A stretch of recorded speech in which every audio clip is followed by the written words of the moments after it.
खरं तर एखाद्या नेत्याने फुटलेला पक्ष पुन्हा एकदा बांधण्यासाठी जे सोडून गेलेत त्यांना परत आणण्यासाठी जनतेला पुन्हा एकदा आपल्या पाठीशी उभं करण्यासाठी घाम गाळला असता, महाराष्ट्र पिंजून काढला असता, संघटना बांधली असती, जनतेला पुन्हा एकदा आपल्या पाठीशी उभं केलं असतं. परंतु ठाकरेंचा घाम गाळण्यावर विश्वास नाही आहे. त्यांचा विश्वास फक्त शिव्या घालण्यावर आहे आणि त्याच्याचमुळे कुणाल कामरा यांच्यासारख्या भिकारड्यांची त्यांच्या आजूबाजूला गर्दी होते आणि त्यांचा वापर करून पुन्हा एकदा सत्ते देण्याचे स्वप्न उद्धव ठाकरे यांच्यासारखे नेते पाहत असतात.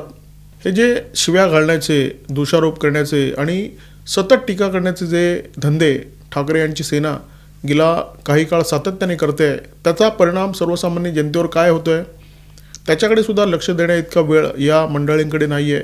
ते आपल्याच कैफामध्ये मशगूल आहेत. महाराष्ट्राच्या जनतेला या संपूर्ण प्रकारचा निश्चितपणे वीट आलेला आहे आणि हा वीट त्यांनी EVMच्या माध्यमातून व्यक्तसुद्धा केलेला आहे.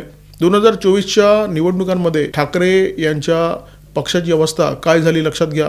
20वर त्यांचा ग्राफ आलेला आहे. फक्त 20 आमदार या पक्षाकडे उरलेले आहेत आणि ते सुद्धा बरेच मनसेने जी मतविभागणी केली त्याच्यामुळे त्यांचे 20 आमदार जिंकले. नाहीतर तेवढा सुद्धा आकडा, 10चा सुद्धा आकडा यांना गाठता येणं शक्य नव्हतं. ही परिस्थिती कशामुळे आली याचा विचार करण्यापेक्षा ठाकरे आणि त्यांचे नेते शिव्या घालण्यामध्ये मशगूल आहेत आणि त्याच्यामध्येच त्यांना आनंद वाटतोय.